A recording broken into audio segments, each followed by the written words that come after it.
Nicola is shocked when he is removed from the adventurers' party. He thinks back to how he was chosen 2 years ago to join the heroes group formed to defeat the Demon Lord.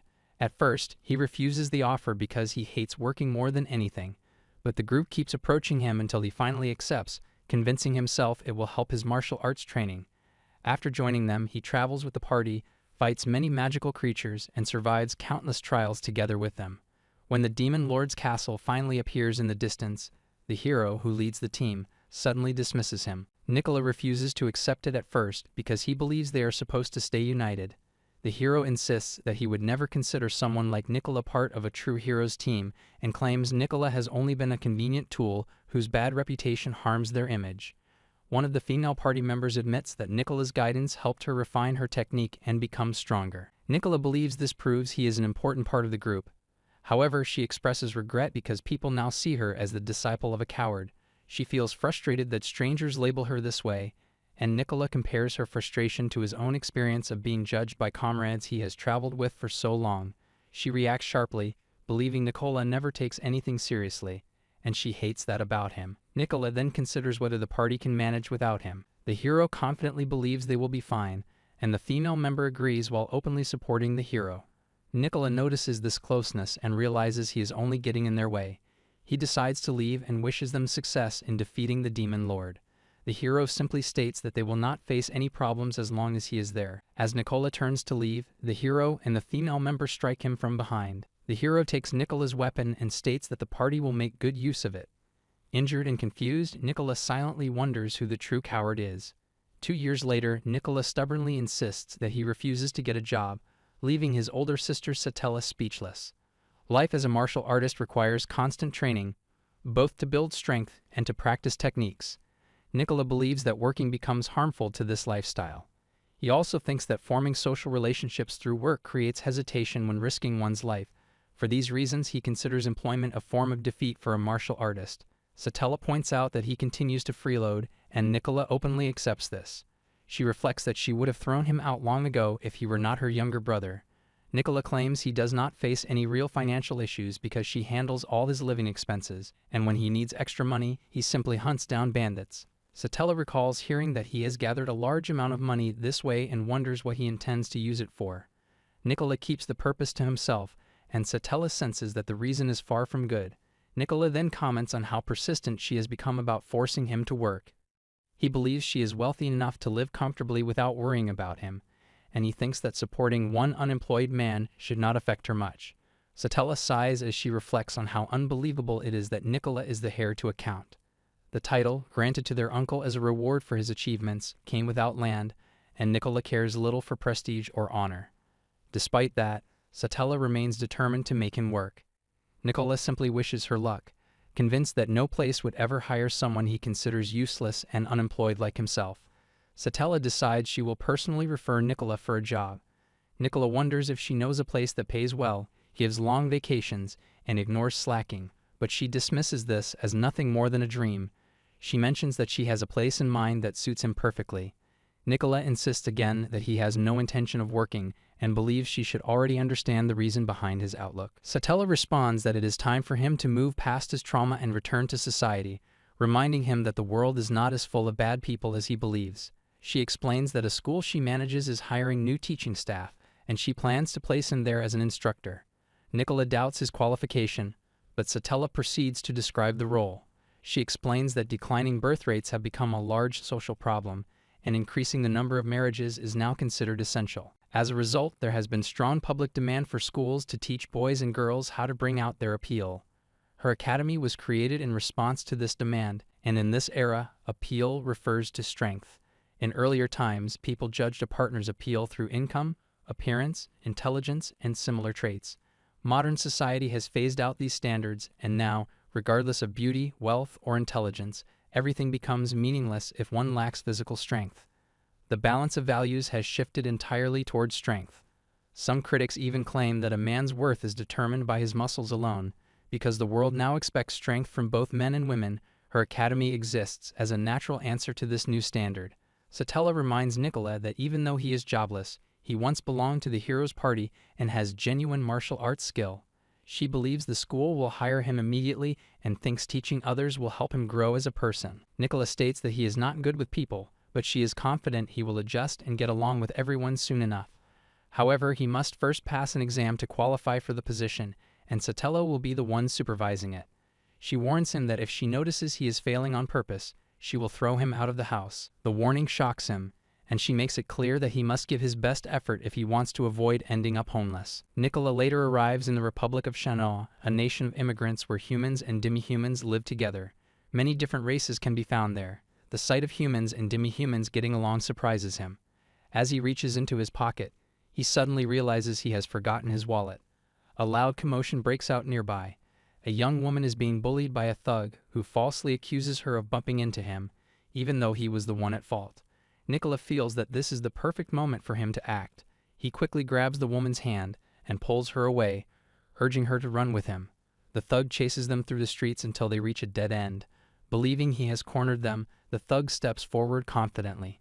Nicola immediately takes him down with a single punch to the stomach. The young woman is shocked by how easily Nicola brings the thug down. She looks at him with curiosity, and Nicola simply describes himself as a man with no clear purpose in life, someone who believes that things will soon change because he is on his way to becoming a teacher. Nicola mentions that he is going to become a teacher at Shano Academy. The young woman grows excited, explaining that she has just been admitted to the academy that very day. Nicola notes that she appears quite weak, and she accepts this without hesitation, saying her weakness is exactly the reason she enrolled. With permission from her parents, she has chosen to attend the academy to change herself. She introduces herself as Alice, a soon-to-be first-year student, and Nicola introduces himself in return. Nicola checks the thug's wallet and finds 13 gold coins. Alice watches him and clearly wonders whether he intends to keep it. Nicola considers the thug's attempt at extortion and decides the man has no right to complain. As Alice tries to speak, Nicola ends the conversation and prepares to leave. Before he can walk away, another young woman rushes in and blocks his path. She calls out to Alice and addresses her as a princess. Assuming Nicola has dragged Alice into a back alley with bad intentions, she immediately attacks him without waiting for an explanation. Nicola avoids the strike and brings her down with ease. Alice hurries to the fallen girl, who introduces herself as Iris. Iris explains that she heard someone had taken Alice away and reacted on instinct to protect her. Alice reassures her that she is unharmed and clarifies that Nicola is the one who saved her. Iris apologizes, and Nicola points out that attacking first and judging later creates a terrible impression. He urges her to look at him properly, though Iris bluntly concludes that he has the face of a typical criminal and even appears like a lonely, friendless man. Nicola responds inwardly, noting that whether he has friends or not is irrelevant to the situation. Alice, still full of excitement, expresses how wonderful it would be if Nicola became their homeroom teacher. Iris adds that several exhibition matches will be held before the entrance ceremony to allow the instructors to demonstrate their strength to the students. She wonders whether Nicola will arrive in time for the event. Alice offers to help by explaining the situation to the school on his behalf. Nicola accepts their help, stating that he will rely on them, and quickly takes his leave. At Shano Academy, Nicola arrives at a run. He apologizes to Sotelo for being late, and she reassures him that she already knows what happened. She has been informed that he delayed his arrival because he rescued a student from a thug. She admits that she once believed he was rotten to the core, but now she feels the need to adjust her opinion of him. She acknowledges that he did well. Nicola immediately focuses on the exam, and Sotelo explains that the audience has been updated on the situation and that his opponent is already waiting. She reminds him of the exam's structure. He recalls that the test is a demonstration match in which victory is achieved by forcing the opponent to concede or by rendering them unable to continue. He asks about the restrictions, and Sotelo states that everything counts. Any magic, any weapon, and any method is allowed. She adds that he hardly needs this reminder since his bare fists have always served as his most reliable companions. The Academy's combat system is divided into 3 major styles. The first uses guns, artillery, and other firearms, simple, direct, and efficient tools that even beginners can learn. The second involves magic, allowing users to control elemental forces like fire or water to cause large-scale destruction. The third relies on ki, a style used by martial artists and swordsmen who undergo intense training to awaken their inner life force. Once surrounded by ki, the body becomes tougher than steel, enabling feats such as surviving deadly falls or splitting massive rocks. Sotelo warns Nicola that his opponent's ki level is quite high and urges him to think carefully before acting. Nicola remains confident. He believes the years he spent training in the mountains and subduing bandits will prove their worth. Soon, Nicola stands in the arena facing his opponent. The crowd cheers loudly for him, impressed by the news that he saved the princess earlier. His opponent takes note of Nicola's popularity and releases his own ki, letting it flare around him. He highlights the rarity of such refined ki control in the academy and clearly expects Nicola to be overwhelmed. Nicola acknowledges that his opponent possesses skill and confidence. However, he also believes the man is unlucky today. Had the opponent faced anyone else, he would likely have passed the test easily. Nicola mentally offers an apology in advance, wanting to avoid unnecessary trouble later. He then releases his own ki. The amount appears modest, causing his opponent to burst into laughter. Satella sits in the audience area and invites Alice to join her, showing her the respect due to a princess. Alice refuses special treatment, explaining that she is about to become a student of the academy. Satella apologizes but also comments on how strongly Alice resembles the king. Alice becomes curious and wonders if Satella knows her father personally. Satella explains that the academy maintains a close relationship with the Elven Kingdom and that plans exist to build a sister school in Elven territory. Alice seems surprised because her father rarely informs her about important matters, and she briefly wonders if she is considered unreliable. Satella reassures her. She explains that the king has entrusted her with the responsibility of shaping Alice into an exceptional warrior, and that she intends to fulfill that duty to the end. She adds that graduating from the academy will earn Alice the king's respect, so Alice should trust her own potential. Alice accepts this encouragement with excitement. Satella then remarks that she is glad her foolish brother can be useful. Iris, sitting beside them, grows concerned and asks whether Nicola is injured, noticing that his current K output seems far lower than earlier. Alice begins to feel guilty, thinking his low K might be related to him helping her. Satella dismisses their concern and states that Nicola is in perfect condition, but he does not treat the exam as a friendly demonstration. To him, this is a real fight with no restrictions. In the arena, Nicola's opponent continues to taunt him, urging him to give up. Nicola notes the opponent's blunt nature. The opponent insists that defeating Nicola will be easy and that he wants to avoid damaging his own reputation by crushing the man who saved the princess. He describes himself as someone who enjoys popularity and wants the match to end in a way that benefits both sides. He points out that his own ki level matches that of a B-rank adventurer, while Nicola appears closer to the lowest levels of F rank, making it resemble a battle between an adult and a child.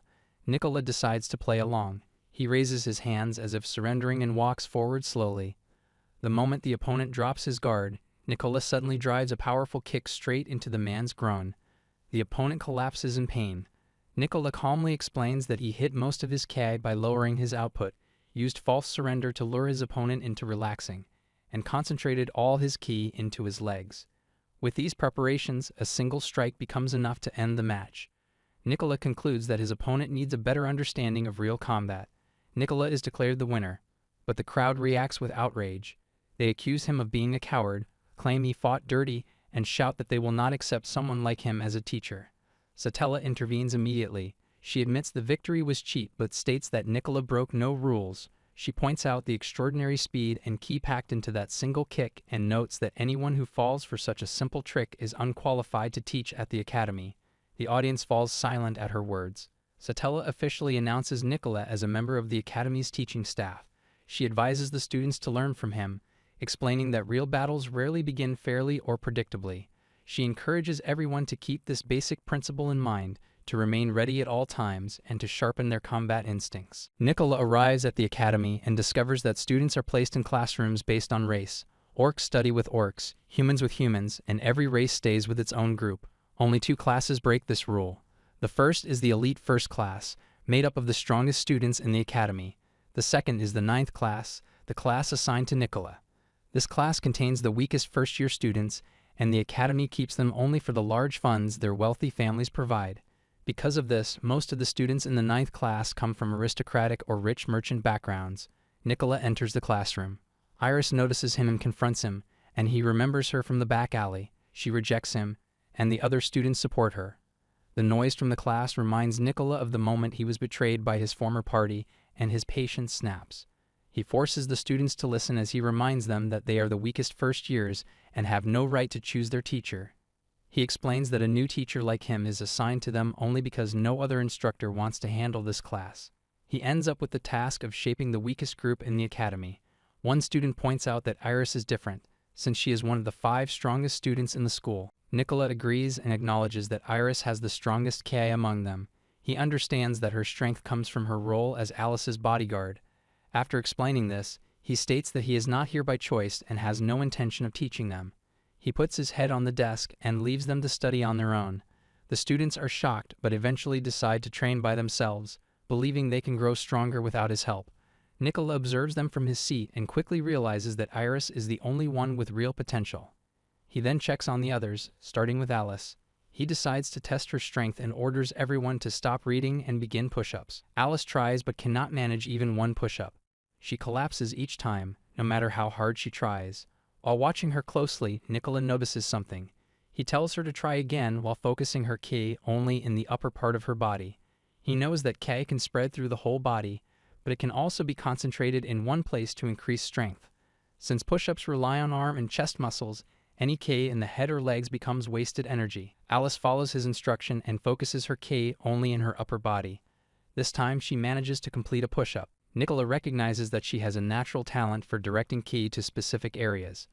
Alice explains that her lack of muscle and low Ki amount force her to circulate energy quickly, so she is used to controlling it well. With this understanding of her abilities, Nicola sends her back to self-study. Meanwhile, Iris quietly watches the two of them from a distance. Nicola believes he can grow stronger by teaching others, but under the current conditions, he cannot teach anything. If this continues, he knows he will eventually be fired. While thinking, he looks out the window and notices a group of students below. A female orc from the 1st class is bullying the students from the 9th class. Alice tries to stand up for them, but the bully insists that 9th class students exist only to be bullied by stronger students. She speaks with pride, treating them as cowards who should be grateful to serve as targets for the strong. Alice pushes back, but the orc proudly claims that strength justifies her ego and that her power places everyone else beneath her. She continues to talk down on them, while Alice maintains that, despite being weak, her classmates are kind-hearted. The bully decides to challenge this belief. She orders the 9th class students to fight each other, promising that the winner will earn freedom from her bullying. To Alice's shock, her classmates immediately begin fighting, and she cannot stop them. Provoked by the bully's taunts, Alice prepares to charge forward, but Nicola intervenes and stops her. The bully smirks with confidence, treating Alice as an easy target and mocking her identity as a princess. Alice breaks down in tears as she realizes she cannot fulfill her role as the elven princess who should protect others. Nicola reminds her that she has no chance against an orc in her current state. Despite this, Alice declares her desire to grow stronger. She resolves to protect what is precious to her, even if it means abandoning everything and becoming a demon-like figure to do it. Seeing her determination, Nicola agrees to guide her. He warns her that choosing this path may cause other students to call her a coward, and he remembers how his previous disciple hated such treatment. Alice, however, accepts the possibility of insults and decides that protecting what she values matters more than her reputation. She bows deeply to Nicola and earnestly asks him to take her as his disciple. During a self-study session, Nicola takes a nap at his desk. Iris approaches him, confronting him about his lack of teaching. Nicola responds coldly, saying he will not teach anyone unless he feels like it. With a single motion, he sends Iris flying to the back of the classroom, shocking the other students. They realize that the so-called coward teacher can actually enforce his words. Nicola then snaps at the rest of the class to return to self-study. At that moment, Alice arrives, panting and exhausted. She apologizes for being late, explaining that she left before dawn and had to travel all the way from the Elven Kingdom. Iris rushes to check if she had urgent business along the way, but Alice reveals that she was jogging as part of her personal training and emphasizes that she has become Nicola's disciple. Iris tries to warn Alice that Nicola might take advantage of her, but Alice refuses to accept this, insisting that the teacher's reputation should not be tarnished. She bows to Nicola in apology on Iris' behalf, then suddenly launches a kick at him. Nicola easily blocks the attack, and Alice smiles, realizing her trick fails. Nicola praises her approach, noting that she is on the right track and trying to create an opening with an apology. However, he observes that her kick was too predictable, stressing that surprise attacks need to be stealthy. Iris watches in shock as the princess learns combat techniques from the so-called coward teacher. Nicola then tells Alice that there is something important to address first. Since she has become his disciple, he plans to teach her properly. Alice anticipates learning his secret moves, but Nicola reveals his true intention. It is time to confront the orc that made her cry the day before and teach her how to face it. Alice leads Nicola to the classroom of the 1st class, and the two of them slip in through the back door. The elite students notice their presence immediately, and Nicola quietly notes their sharp senses. The teacher pauses the lesson and waits for Nicola to explain himself. Nicola states that a student from the first class bullied one of his own students, so he has come to confront the bully. He calls the orc student outside. The bully mocks Alice for relying on a teacher for revenge, but Nicola makes it clear that Alice will be the one fighting. The bully sees the idea as ridiculous and compares it to a wild beast fighting a helpless animal. Nicola admits that Alice cannot win right now, but promises that she will be strong enough to defeat the bully in 3 months. The bully dismisses the idea, claiming nothing meaningful can change in such a short time. Nicola counters by saying that Alice will grow far faster under his guidance. The first-class teacher steps in and belittles Nicola, saying he earned his position through tricks and connections. His ki flares as he approaches, filling the room with pressure. Nicola calmly acknowledges the strength but states that he is far stronger. He announces that it is not the right time to fight because the principal is nearby, causing the teacher to look back in surprise. In that instant, Nicola delivers a swift kick to his groin, sending him to the floor in pain. Nicola leaves a warning that neither he nor Alice is afraid to use dirty tactics, and he fully intends for Alice to win when the 1st and 9th classes face each other in 3 months. The next day, Alice stands in front of the gate of a mansion, unsure if she should enter. A group of thugs approaches her. They assume she is just another person seeking revenge on Nicola, just like them. The thugs begin shouting for Nicola to appear. Nicola eventually steps outside and notices Alice. She calls out to him as her teacher, causing the thugs to realize she is actually his disciple. They become furious, but Nicola shuts them up with a loud gesture and tells them they are making too much noise. He recognizes them as bandits seeking revenge for him capturing their boss and handing him over to the guards. The bandit leader blames Nicola for the collapse of their entire group and declares that he must kill Nicola and take control. Nicola notes that the bandits are simply here to kill him for their own selfish reasons, and he considers them scum just like their former boss. He also mentions that he donated the reward money he earned for their capture to those in need, although the bandits do not believe him. The bandit leader approaches, ready for a fight, and his subordinate reminds him to be careful of Nicola's usual groin kicks. But Nicola suddenly punches the leader directly in the face, taking everyone by surprise. The subordinate stares in shock, wondering where Nicola's usual cowardly tricks have gone. Nicola explains that he always chooses the most effective move for the situation. He reveals that his frequent use of groin kicks is deliberate because once opponents expect it, they focus too much on defending that area and leave other openings vulnerable. The subordinate glances at Alice, clearly considering using her as a hostage. Nicola immediately warns him with a cold, deadly aura that any attempt to lay a hand on Alice will end with a broken neck. Nicola tells Alice to treat the bandit leader as a practice target. The bandit becomes furious and tries to strike Alice, but Nicola steps in first and punches him in the face. Nicola points out that the bandits have caused the deaths of countless innocent people, so Alice should view them the same way she views magical training dummies, creatures filled with sins, created only to be used for practice. To him, letting them go unused would be a waste. The bandit's anger grows, and he charges at Nicola with a punch. Nicola calmly counters with a kick to the groin, dropping the man instantly. He uses this moment to demonstrate to Alice that provoking an opponent can create easy openings. By making the bandit lose his composure, Nicola makes it simple to land a clean strike. With the bandits left groaning outside, Nicola and Alice head into the mansion. At Satella's residence, Nicola takes Alice to the dojo and library. She is amazed by the vast collection of books. Nicola explains that his family has produced generations of martial artists, and among the collection are secret manuscripts from Korn, a fighter who once served in the legendary hero Roy's party. Alice is astonished that Nicola comes from Korn's bloodline. Nicola adds that Korn's writings describe Roy, the strongest man to ever live, as a humble man of great character, traits that are the exact opposite of another hero he chooses not to name. Alice mentions that she heard the current hero is kind and amicable.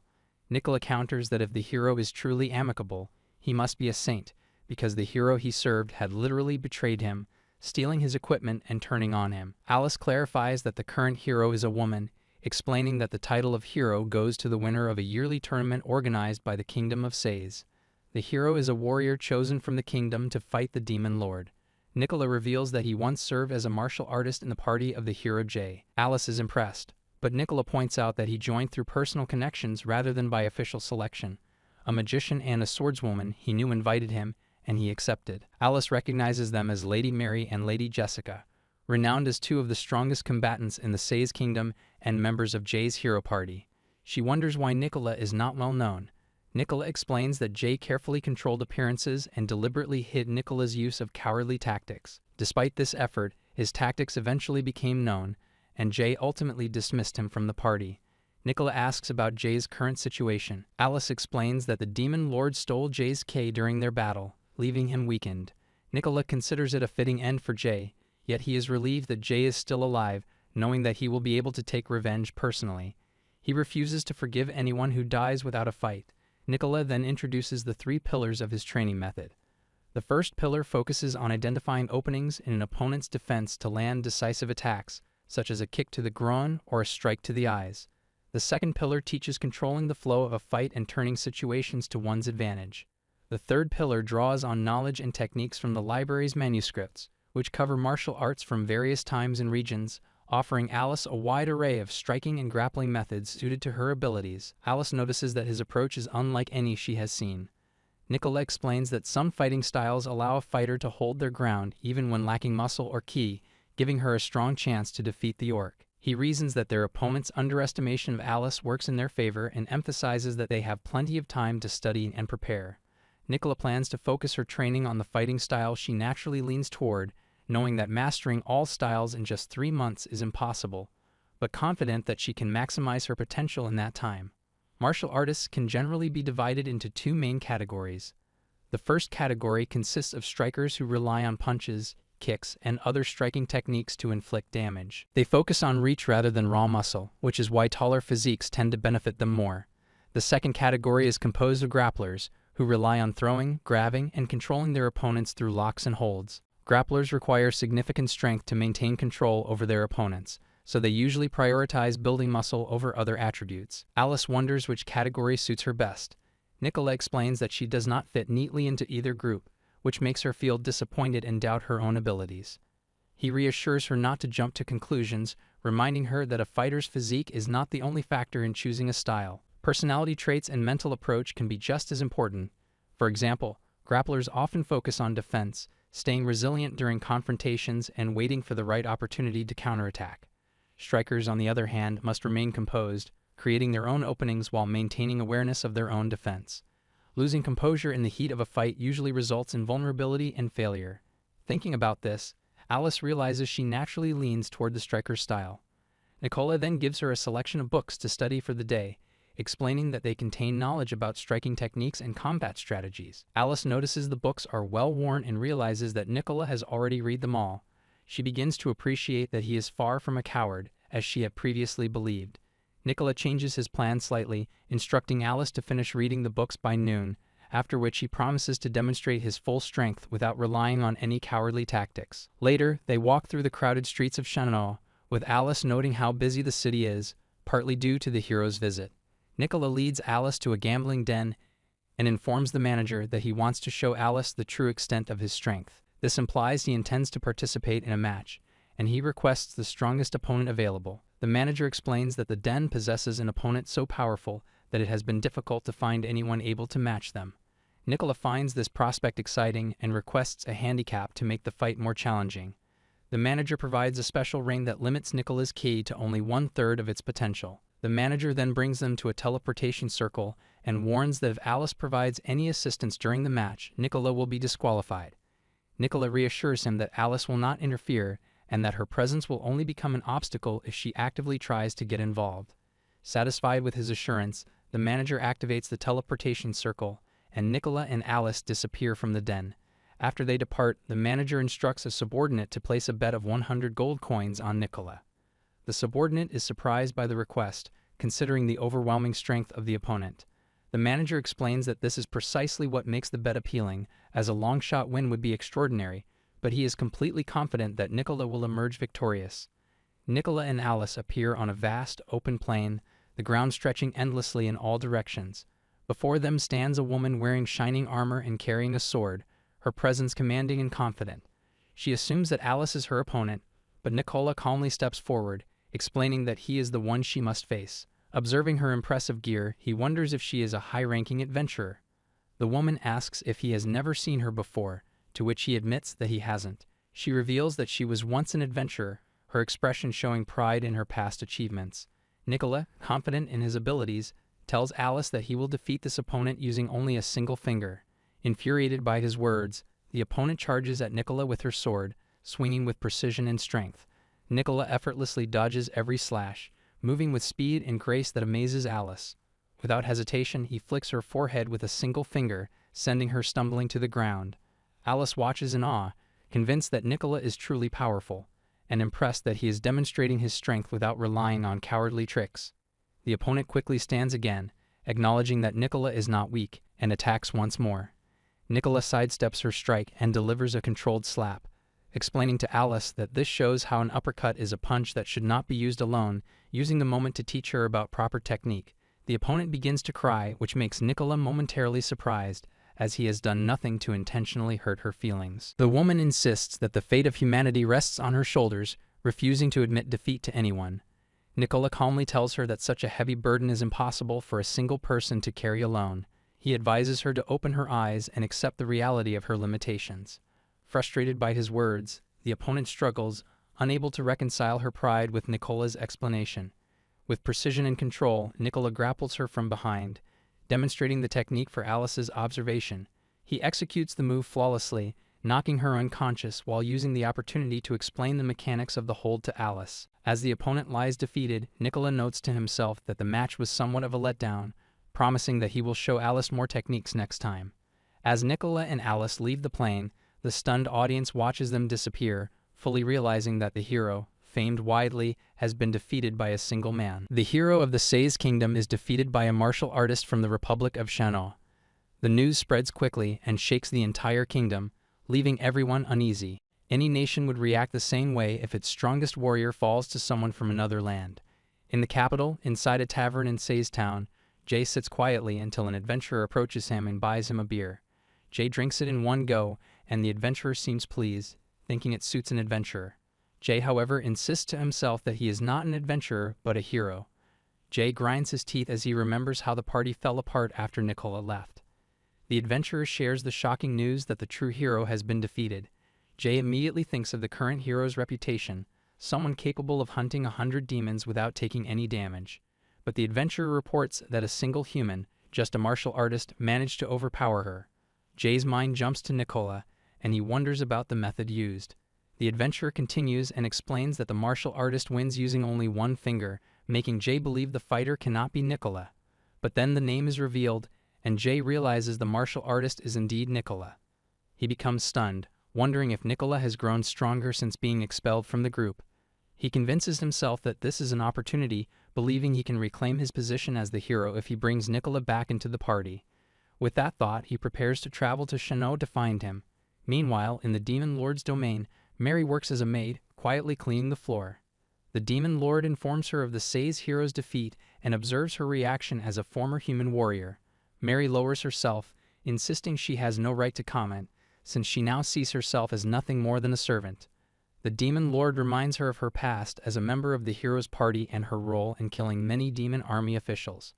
Mary, however, denies that old self, believing firmly that humans stand no chance against the Demon Lord's forces. The Demon Lord reveals that the hero's defeat comes from a martial artist named Nicola. Mary immediately remembers him and feels relieved that he is still alive. In the past, she once loved Jay during her time in his party, but Jay spent his time with many other women and gave her no attention. Heartbroken, she left the group and headed back to Sais. During her journey, she was captured by one of the Demon Lord's officers. Continuous beatings from the Demon Lord's vassals eventually broke her spirit and reshaped her beliefs. She now understands the Demon Lord's intentions and feels regret toward Nicola, wishing to apologize to him. The Demon Lord informs her that Nicola is currently in Shannon and that they plan to offer him a large sum of money to recruit him into their army. Mary receives an assignment to scout Nicola.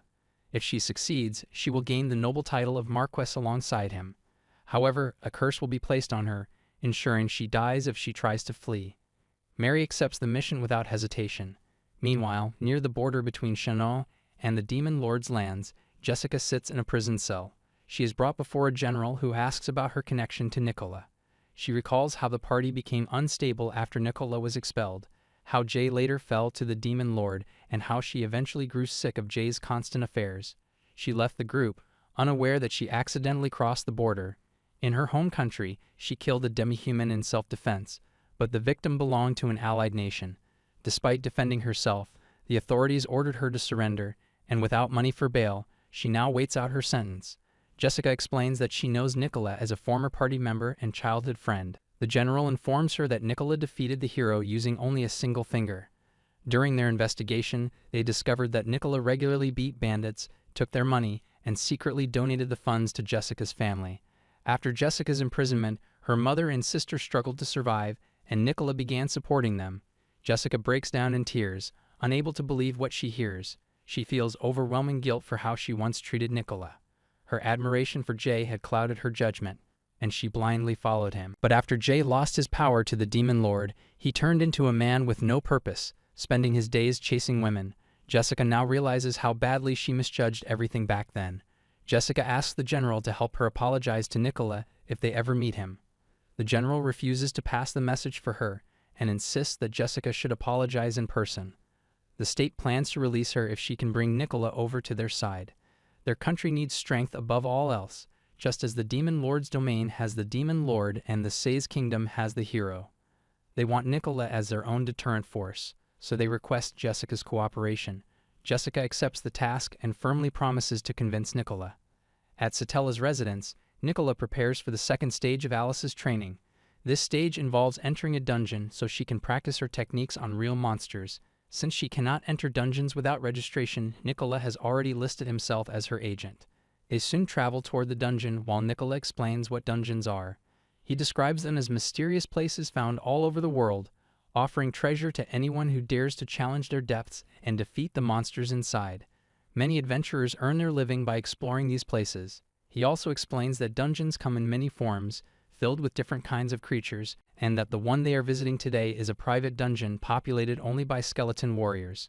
When they arrive, Alice becomes nervous because this is her first dungeon experience. Nicola notes the dungeon's E-rank level and considers it appropriate for beginners. They step inside and quickly encounter a skeleton warrior. Nicola signals for Alice to defeat it, and she manages to do so with ease. She immediately realizes that she reacted quickly because she imagined the skeleton as Nicola, which removes any hesitation in her strike. Nicola grows gloomy at the thought, admitting to himself that she can be frightening at times. Alice soon notices that her ki has increased. Nicola explains that defeating monsters naturally raises ki, and it works even better for her because her ki levels were low from the start.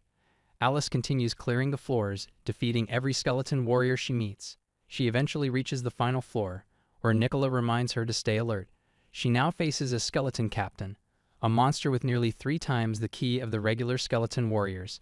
Nicola also keeps in mind that the orc she plans to challenge next month holds nearly 10 times the ki of this captain. But instead of a captain, Alice spots a skeleton wearing a crown. Nicola identifies it as a skeleton general, a monster ranked higher than a skeleton captain. Skeleton generals rarely appear in dungeons below D rank, so the only logical explanation is evolution. However, evolution among skeletons is uncommon, especially in a dungeon of this level, because they normally gain too little ki. Nicola silently wonders if someone forced the evolution artificially. He estimates that the skeleton general holds about 5 times Alice's ki. Despite that, it remains weaker than the orc she aims to fight. Alice understands immediately that defeating the general is necessary if she wants a chance at winning against the orc. She decides to take on the skeleton general, while Nicola stands back and watches her performance. Alice quickly senses that the skeleton general carries an overwhelming amount of ki.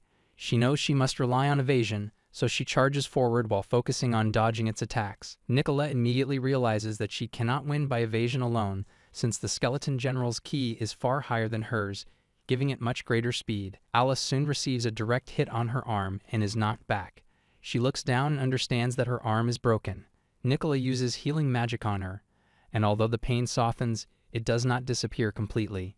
Even so, she refuses to retreat, and Nicola sends her back into the fight. Alice rushes in again and lands several strikes on the skeleton general.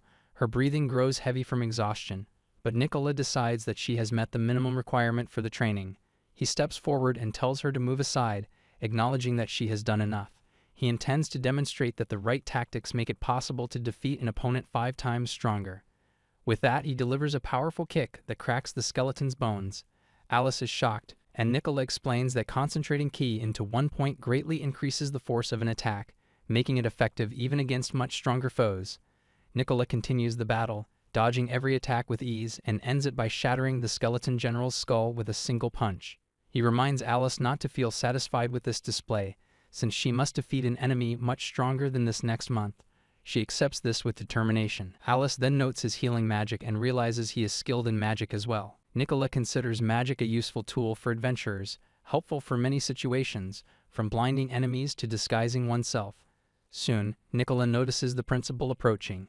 Seeing an opportunity to teach Alice about shape-shifting magic, he transforms into Satella, shocking Alice. He then reveals his identity again, surprising his sister, who believes he cleared the dungeon long ago. Nicola explains that he returned for Alice's training. Satella suggests that Alice should also test her techniques on actual people and advises Nicola to contact one of the reformed bandits, who now sells information about criminal activity. Nicola and Alice visit the former bandit, who profits by providing information to knights and guards. When Nicola asks about any dangerous bandits operating nearby, the informant charges 5 gold coins. Nicola pays, and they receive the needed details. With the location secured, Nicola instructs Alice on how to confront real opponents. He explains that she must focus on locks and grabs, aiming to break bones or dislocate joints, so she can limit the opponent's movements and improve her chances of avoiding counterattacks. They enter through the back door, and Nicola quickly notices an underground passage. They descend and discover a group of bandits along with several enslaved captives. The sight fills Alice with anger. Nicola instructs her to handle the bald bandit while he eliminates the others. He subdues the remaining bandits with ease, deliberately leaving the bald one for Alice so she can gain real combat experience. The bald bandit immediately understands Nicola's intention. He believes he can earn his freedom by defeating Alice. Nicola allows the condition, and the bald man approaches Alice confidently, relying on the fact that his ki is 3 times higher than hers. But Alice suddenly grabs his arm, snaps the bone, and follows up with a merciless kick to his groin. She surprises even herself with how ruthless she becomes in the moment. Alice moves toward the enslaved people, hoping to free them. One captive stares at her and recognizes her as the High Elf Princess. Another captive, a Dark Elf, rejects her help entirely. He blames the High Elves for the Dark Elves being sold as slaves and claims their land was stolen. He mentions that their chieftain, Colin, will one day reclaim their territory and that Colin is training under a powerful mentor. He also notes that although Alice's sister may be missing, she was a rare genius born only once in a decade. Alice accepts his words and admits she does not live up to her royal bloodline. Nicola steps forward, knocks the Dark Elf on the head, and issues a threat, mentioning the nobles who pay highly for Dark Elves. Alice immediately begs him to stop, insisting that she is not upset. Nicola maintains that ungrateful captives like this deserve harsh treatment. Alice counters by acknowledging that the High Elves played a role in Dark Elf slavery and that there may be truth in the Dark Elf's accusations. For that reason, she wants to help and take responsibility. The Dark Elf dismisses her earlier victory, saying she only won because the bald bandit lowered his guard. Alice promises to grow stronger and help save their country, leaving the Dark Elf silent. Once everything is settled, Alice asks Nicola for a break from training. Nicola feels confident that he has already covered the basics with her. Alice declares that she will return even stronger and promises to come back before the tournament. She then contacts her father using a communication device, requesting access to dungeons, especially those that contain skeleton generals, so she can continue her growth on her own. Alice feels even stronger motivation to grow. After parting ways with Nicola, she begins traveling through many regions and conquers numerous dungeons. Most of the time, she cannot reach her next destination within the same day, so she camps inside the dungeons to continue her journey without delay. Weeks pass, and Alice encounters another skeleton general. With all the experience she has gathered, she defeats it with ease. This victory becomes her 100th win against a skeleton general. She later reaches the lowest floor of a dungeon, where she finds a girl already engaged in battle with yet another skeleton general. The girl appears strong enough to handle the fight alone, but Alice notices a second skeleton general approaching from behind. She alerts the girl, who swiftly deals with both skeletons and finishes the battle impressively. The girl expresses her gratitude and introduces herself as Jessica. After exchanging names, Jessica asks about Alice's purpose in the dungeon, and Alice explains that she is training to become stronger. Jessica reveals that she is there for the same reason. Alice then praises the girl's skill with the sword, recognizing that her technique nearly matches the legendary swordswoman named Jessica from the Say's Kingdom. Jessica clarifies that she is not the same person, though she appreciates the compliment. She invites Alice to her mother's home nearby for a meal. Once they arrive, Jessica asks Alice to wait outside while she speaks with her mother. Jessica enters the house, and her mother becomes emotional the moment she sees her. She has not seen her daughter for a long time and wonders where she has been. Jessica focuses instead on news about her younger sister Maria. Her mother explains that Maria has left for the capital to attend school. Jessica feels disappointed because she truly hoped to see her sister before her departure. Jessica then offers her mother the souvenirs she brought, but her mother refuses them, saying that they no longer need such things and that life has improved. Jessica, however, understands that her absence must have caused much hardship. Her mother finally confirms this, describing the struggles they faced, the lack of money for medicine when they fell ill, and the desperate moment when they nearly sold themselves into slavery just to afford food. In the end, Jessica's mother explains that their situation only improved because a savior appeared to help them. She reveals that this savior is Nicola. She describes how Nicola supported them with enough money to survive and even saved enough for Maria to enroll in school in the capital. Jessica becomes overwhelmed with guilt. She admits to her mother that she once tried to kill Nicola, unaware that he would later become the person who saved her family. Her mother is shocked, unable to understand how her daughter could do something so cruel. She explains that without Nicola's help, she would have been forced to sell even Jessica into slavery. This shocks Jessica deeply. Jessica tries to explain Nicola's past kindness, how he had always supported them even when she was younger. Hearing this only angers her mother further, who finally drives Jessica out of the house, unable to tolerate what she now sees as deep ingratitude. Alice watches Jessica being pushed out and becomes concerned. Jessica breaks down in tears, saying she has now lost everything: her family, her home, her friends, her good memories, and even her pride as a swordswoman. She feels crushed by her mistakes, but Alice tries her best to comfort her.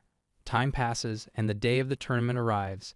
Alice finally reunites with Nicola and tells him about her long journey, where she managed to defeat 100 skeleton generals. She reflects on every hardship she experienced and acknowledges that all of them helped her become stronger. She also mentions that she gained a new friend during her travels, someone Nicola hopes to meet someday. Nicola then informs her that her match with the orc is scheduled for the evening. He observes that although Alice has grown stronger, her aura control is still lacking. He advises her that her best chance of winning lies in mastering her aura, maintaining precise dodges, and using solid hand-to-hand techniques. Alice, however, carries a firm belief in her ability to win. Alice arrives at the match venue and sees the 9th class already gathered outside, cheering for her even though most of them doubt she can defeat the orc. Iris also believes the orc is stronger. On the other side, the 1st class stands ready to cheer for the orc. Alice steps onto the podium, and the orc's teacher looks around, expecting Nicola to appear. Alice informs him that Nicola will arrive late, and the teacher shows clear anticipation to see Nicola bow after the orc's expected victory. The principal steps forward and announces the rules, stating that both participants are free to use any magic or weapon they choose. The winner will be decided only when one fighter surrenders or becomes unable to continue. With the rules set, the match officially begins. The orc begins releasing her aura, intending to intimidate Alice, but Alice remains confident as always. The orc tries to provoke her as usual, but Alice seizes an opening when the orc notices a strong incoming aura. Nicola arriving late. Alice flips the orc to the ground, demonstrating that turning one's back in a fight is a grave mistake. The orc struggles to stand, ashamed of being tricked, and realizes why Nicola arrived late. Nicola informs the orc's teacher that the earlier bet about bowing has changed. Now, if Alice wins, the orc must bow and apologize to all the students she has bullied. The 9th class rallies behind Alice, boosting her morale. Enraged, the orc vows to defeat Alice and charges with full strength, but she is shocked when Alice releases her own aura, far stronger than expected. The orc realizes Alice has trained extensively since claiming a lower aura level 3 months earlier, and she now confidently embodies the title of martial artist. The orc attacks with a series of punches, but Alice dodges every strike with precision. She anticipates the orc's preferred attack style, knowing she favors punches, and cleverly restricts her movements to target the arm. The orc finally realizes she is cornered and cannot effectively use her arm, leaving her no choice but to surrender. Alice emerges as the winner of the match. Later that day, Nicola waits for Alice in the Shenno market, as she had requested a reward for her victory, a casual hangout in town. After a short wait, Alice arrives, slightly delayed due to having her hair done by Iris. Nicola remarks that time spent on hair could have been used to practice shape-shifting magic, but Alice shows little interest. Nicola warns her that without a stronger mindset, she will struggle to grow even further. Nicola leads the way as they begin heading toward the place for their hangout. Alice guides him to a location she has already chosen. Along the way, some girls spot them and assume they are a couple. They criticize Nicola, claiming he is only after Alice's money, even though Alice and Nicola are not in a relationship. Nicola notices the chatter but reassures Alice to ignore it. After walking for some time, they arrive at Alice's chosen destination, a wrestling event with betting, where they plan to spend the day together. Nicola is surprised that Alice brought him to a wrestling event, but he quickly becomes interested when he learns that the winner receives a rare grimoire from an eastern land. The participation fee is only 1 gold piece, and Nicola realizes that a grimoire could easily sell for at least 100 gold pieces, making the event highly tempting. Alice explains that the lady he will likely face as an opponent is already present. She is masked, muscular, and the reigning champion with 98 consecutive victories. Even much stronger opponents have failed to break her streak. Nicola considers the woman's key, but Alice clarifies that the event standardizes aura output to avoid injuries from differences in strength. Punches to the face are also overruled due to the rule. They watch as the lady fights in the boxing ring. Alice reveals that the reason she brought Nicola was for him to observe the technique the lady uses, called Rai. The lady notices that her punches do not penetrate her opponent's defense and activates the Rise technique, allowing her to secure victory as her opponent surrenders. Alice points out that the technique closely resembles the one Nicola taught her, leaving him curious and surprised to see that someone else is using the same method. Nicola urges Alice to sign up for the event, surprising her, but she quickly agrees, understanding that facing a strong opponent will be a valuable learning opportunity. Alice steps forward to meet the reigning lady champion and signals her intention for a fair fight. The champion is pleased, excited that she finally gets to face another woman, especially as her 100th opponent. The champion reflects that she has spent most of her matches fighting men and big macho fighters, but she believes the most enjoyable fights happen when 2 women exchange blows. Alice shares the same sentiment, adding to the mutual respect between them. The fight begins, with the champion making the first move. Alice blocks the initial kick, surprising the champion. The precision and follow-up counter reveal Alice's skill as a martial artist, not an amateur, which excites the champion and makes the fight even more enjoyable for her. Nicola observes carefully and notes that Alice must prevent the champion from getting too close, as locks and throws are her specialty. Alice adapts, keeping her distance while landing precise kicks and counterattacks. Despite her efforts, the champion eventually grabs Alice, who struggles to break free. The champion starts feeling pain from Alice's repeated kicks, weakening her hold slightly. Alice seizes the opportunity, delivering a decisive kick while holding tight, flipping the champion to the ground. Overwhelmed by the pain, the champion surrenders and Alice releases her. The audience erupts in astonishment, standing to cheer Alice. Many who had doubted her abilities are now stunned by her skill and victory over the undefeated champion. The lady praises Alice for her strength and recognizes that her skills resemble the training of a master like Nicola. Alice, in turn, asks about the lady's own teacher. The lady explains that her master is also a skilled fighter similar to Nicola, but is currently in Elven territory, preparing for war. This mention of war surprises Alice, as she realizes her father has never shared such matters with her. The lady hands Alice the grimoire as a prize, hoping it proves useful, and both express mutual gratitude for the fight. Alice and Nicola leave the event. On the way, Nicola considers whether Alice still wishes to remain his disciple after defeating the orc. Alice confirms her determination, expressing her desire to grow even stronger and to become someone capable of standing by his side. Nicola acknowledges her resolve and accepts her commitment as his disciple. They head to the beach, where the others are waiting. Alice enjoys swimming while Nicola sits and reflects on his life, surprised at the role he now holds as a proper teacher. He recalls how the orc apologized to the 9th class after the tournament, which helped ease tensions between the 1st and 9th classes. While not completely resolved, the friction between the group's lessons and the resignation of the 1st class's teacher forces Nicola to oversee the class during the trip. Observing the orc, Nicola notes her popularity and impressive physique, unlike Alice, who is slender and less noticeable. He considers training her to grow stronger and more resilient. Alice later shows Nicola her swimsuit to get his approval, which he compliments. Iris notices and becomes jealous, but Alice calmly reminds her that Nicola is their teacher, leaving Iris unable to intervene. Iris confronts Nicola, expressing her hatred for him, which does not surprise him since he already knew her feelings. She thanks him for making Alice stronger, then leaves angrily. Alice apologizes on her behalf, but Nicola reassures her not to worry. He asks about Alice's relationship with Iris, and she explains that they have been best friends since childhood. Nicola inquires if Iris has always been her bodyguard, and Alice reveals that Iris is actually the dark elven princess from the royal lineage that was mostly exterminated during the last Great War. During that war, most of the dark elven royal family were executed, but Iris' half-brother, Colm, was spared due to his mother advocating for peace. Iris herself was also supposed to be executed, as her mother had been a leader of the dark elven faction that supported war. However, Alice's family adopted Iris and spread rumors that she had gone missing, protecting her from execution since she had done nothing wrong. Nicola then asks if Alice has ever considered the possibility of Iris betraying her, which shifts Alice's mood. She firmly refuses to even entertain the idea, showing her trust in her friend. At that moment, Satella arrives with urgent news.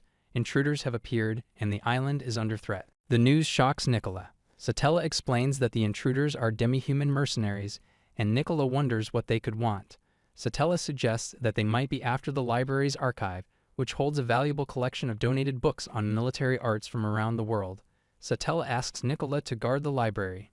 Nicola worries about who will protect the students, and Satella offers to take care of them. Alice is sent to evacuate the students, and Nicola escorts her to a safe place.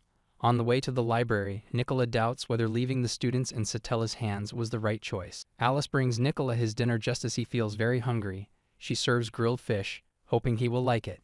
Nicola finds it ordinary, but Alice explains that she has been taking cooking lessons and that grilled food is the best she can manage for now.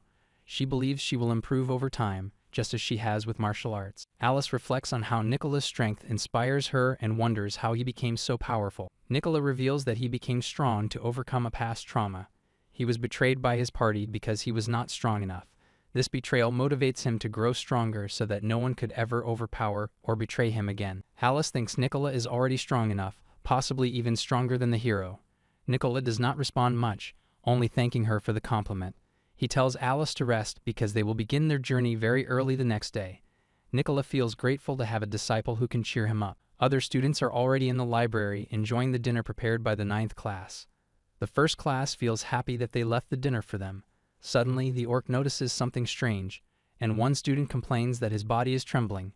Their attention turns outside, and a powerful figure appears at the entrance. The intruder is surprised that his aura does not scare the orc, but he does not come to kill them.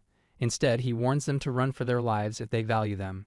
Nicola eats on the staircase when he hears a man screaming. He remembers Satella asking him to guard the books and struggles to believe she values the books more than the students. He rushes toward the entrance to check on the students, but a man appears before he can reach them. The man reveals that he is after Nicola specifically, and that he and his companion have been assigned to take the elven princess while eliminating Nicola to prevent interference. Nicola wonders why they target Alice, but the man refuses to reveal details, stating that he only follows his boss's orders. Nicola senses a hesitation, but the man insists he is not afraid, claiming he has never lost to anyone. Hearing this, Nicola feels pleased and lets the man know that he too has never lost.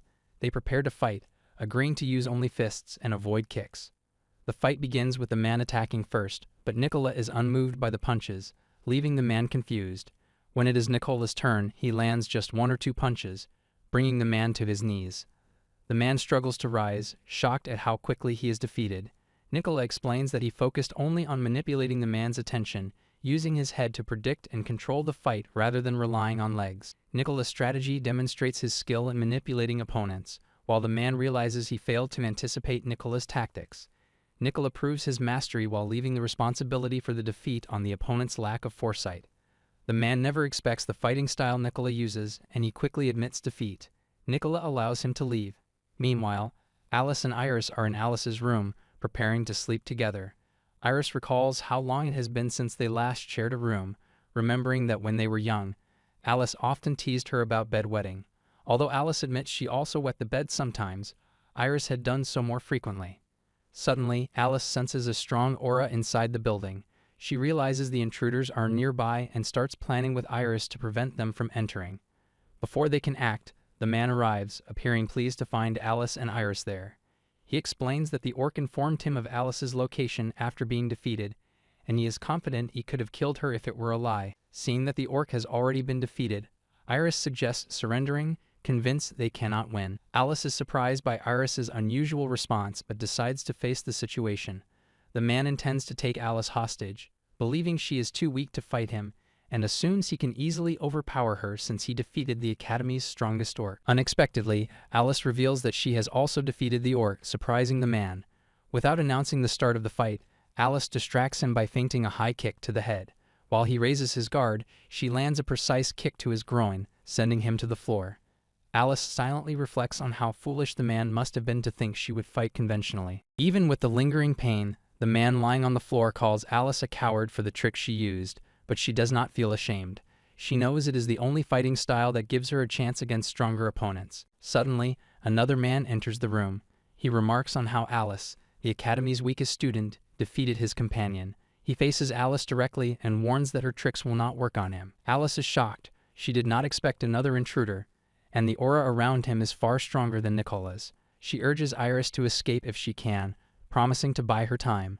But Iris does not move. To Alice's greatest shock, the man tells her that Iris is not going anywhere because she has already sided with them. Alice looks to Iris for reassurance, but Iris only apologizes, telling Alice to surrender and acknowledging the man's strength. Despite this, Alice refuses to give in. She has decided never to surrender, no matter the opponent, following the teachings of her mentor Nicola. Seeing Alice's refusal, the man threatens that she will have to harm Iris. Alice wonders why he would make such a demand when Iris is supposedly on their side. He explains that even though Iris has betrayed her, he knows she would never watch Alice in pain. This reasoning finally shakes Alice, and she reluctantly decides to go with them. Fortunately, Nicola enters the room just in time. The man is shocked, wondering if Nicola has already defeated the first intruder. Nicola apologizes to Alice for arriving late, then faces the man, noticing what he has done to the students. The man asks if Nicola is Alice's instructor, but Nicola ignores him and attacks immediately. They start with fists, but the man switches to using sword and strikes. Nicola comments on his skill, and the man admits he has never encountered anyone on Nicola's level. Nicola tests him by throwing a flat object, but the man breaks it with his head and lands some punches on Nicola, causing him to kneel and clutch his chest in pain. The man believes he has ruptured Nicola's organs. Confident, the man turns his back and tells Alice to come with him, thinking Nicola can no longer intervene. Unexpectedly, he is kicked from behind and falls to the floor. Nicola reveals that he used magic to fake his injuries. The man insists he can still fight, but Nicola dares him to try, showing that one of his arms is still free. Nicola then leaves the man to face Alice and Iris. He asks Iris to explain herself, but she refuses to speak. Nicola wonders if she is seeking revenge on Alice for her family's treatment by the High Elves, but she denies resenting the princess. When Nicola questions why she is cooperating with the invaders, she remains silent. Realizing he must push her further, Nicola tells Alice that she has been betrayed by her lifelong friend, showing that even those closest can turn traitorous. Alice faces Iris, struggling to understand why she would betray her despite being like family. She assures Iris that if she confesses, she will never resent her. Eventually, Iris apologizes to Alice and explains that everything she did was for her sake, which surprises Alice. She reveals that she was not told the full details of the operation, only that it was a job assigned by someone she trusted. Her role was to support the intruders and take the princess to a specific person. Nicola asks who that person is. Iris replies that she was instructed to bring Alice to the leader of the invaders, a figure even stronger than Nicola or any Academy staff. She warns Nicola not to let his guard down. When asked about the boss's identity, she hesitates slightly, noticing Satella's arrival. Satella immediately orders Nicola to bring Alice to her, but instead, Nicola drops her elsewhere and delivers a kick. Satella is pushed back, but she is not surprised. She is impressed, recognizing that Nicola has not abandoned his cunning tactics. Nicola reveals that all clues point to her, though he never truly believed she was behind the attacks. Satella asks if he suspected her from the beginning, and Nicola admits that he only began doubting her when he heard the first-class students screaming from the library. He reasons that she should have heard the screams too, yet he knows she could not have been defeated, as the men attacking were not strong enough to overcome her. Satella is impressed by Nicola's intuition. Nicola questions her motives, but she says he must defeat her first before she will explain. They immediately engage in combat. Satella notices Nicola's low aura and wonders if it is a trick to lower her guard, but she refuses to fall for it. Suddenly, Nicola vanishes from sight. Satella searches for him, but he reappears right in front of her and attacks relentlessly. Exhausted, Satella calls Nicola a coward for using tricks, but he does not deny it, knowing that is why he was expelled from the hero's party. Nicola demands that she explain everything in exchange for healing, and she agrees, but asks him to heal the man he fought earlier as well. Nicola is surprised, expecting him to be a mere mercenary, but Satella reveals that the men are actually Academy staff. Nicola and Alice are stunned. Satella explains that the operation was a preparation for the war for the throne. Nicola acknowledges he has heard rumors of unrest in the Elven lands. Satella continues that the conflict began as an internal struggle between High Elves and Dark Elves but escalated after the Elven King decided to step down in pursuit of a peaceful resolution. Alice is shocked to hear this, as she had not been informed. Satella apologizes, explaining that she was ordered to keep it a secret. Nicola inquires about the new king. Satella explains that the throne will be decided through a tournament open to all citizens of the Elf Kingdom, regardless of race. The standing champion at the end of the tournament will be crowned king. Nicola still does not understand how the raid relates to the larger conflict. Satella explains that it was necessary to create a sense of risk and provide real combat experience. She reveals that her ultimate goal is to make Alice stronger so that she can become the next ruler. Alice is initially speechless, but later wonders how she could possibly become a crowned queen. Nicola asks why Satella involved the first-class students, and she explains that it was an opportunity for them to gain genuine combat experience. She reassures Nicola that the students are being properly cared for. Satella even admits that she was responsible for the appearance of the skeleton general in the dungeon, knowing Nicola would take Alice there. Alice wishes Satella had told him earlier, but Satella, angered at the time, lied that she did not remember. Satella quickly changes the topic and gives Nicola a termination letter, stating that he will no longer be employed at Shano Academy due to poor performance. Nicola is shocked, but Satella clarifies that the Academy maintains a deep bond with the Elf Kingdom and, despite its official neutrality, cannot directly intervene in political matters. She instructs Nicola to support Alice in order to help her succeed in the tournament and ensure peace in the Elf Kingdom. The Elf Kingdom is a small nation bordering the Demon Lord's domain, the Sei's Kingdom, and the Republic of Shano. Its people live off the land and hunting, trading their products with neighboring nations. The kingdom has little military strength compared to Sei's or the Demon Lord's forces, and it has no iconic super soldiers like the hero or the Demon Lord. This makes it vulnerable to larger nations. The current conflict was sparked by a revolution initiated by the Dark Elves, which forced the High Elf King to step down. This led to the tournament Satella mentioned, through which the next ruler will be decided. Alice, Iris, and Nicola arrive at the capital of the Elf Kingdom. Iris asks if they can borrow the army's teleportation magic circle, and Alice confirms they can, noting that the Republic of Shano is a reliable ally. They try to enter the castle but find it inaccessible. Just as they are about to leave, Alice spots Rise and seizes the opportunity to enter the compound. Rise explains she came to support her master in the throne war, while Alice says she has been unable to contact her father and cannot enter the castle otherwise. Surprisingly, Rise knows where Alice's family is. Alice, anxious, asks for details. Rise is surprised at her trust but agrees to lead them. She takes them to Alice's father. Overjoyed, Alice hugs him and asks why he did not inform her about the ongoing events. He explains that if she had known he was stepping down from the throne, she would have rushed there immediately. Alice's father reveals that his goal is to help Alice succeed in the tournament and prepare her to take the throne, so he limits her involvement in political matters to prevent unnecessary worry. When Alice questions why he stepped down, he explains that he no longer wants elves killing each other. With Koln, the Dark Elf leader, promoting supremacist views, he fears discrimination against High Elves. He wishes for Alice to live a peaceful life, and initially did not want her involved in the throne war. Yet he realizes that the country needs a leader who truly cares for its citizens, and he believes Alice is the right person for the role. He assures Nicola not to worry about him, as the elite royal guard protects him. Iris also promises to protect the king, noting that as a dark elf, she might even persuade any assassin who approaches. Satisfied, Alice leaves Iris with the king while she and Nicola explore the city. They find a combat arena already set up. A fight begins between a high elf and a dark elf. Alice asks Nicola who he thinks will win, and he predicts the dark elf. The dark elf wins quickly, demonstrating the strength of the dark elves in countering the high elves' prior claims of their inferiority. The victorious dark elf is revealed to be Koln, who challenges any high elf to face him. Angered, Alice steps forward to confront Koln. He is surprised to see her, as it has been a long time since their last encounter.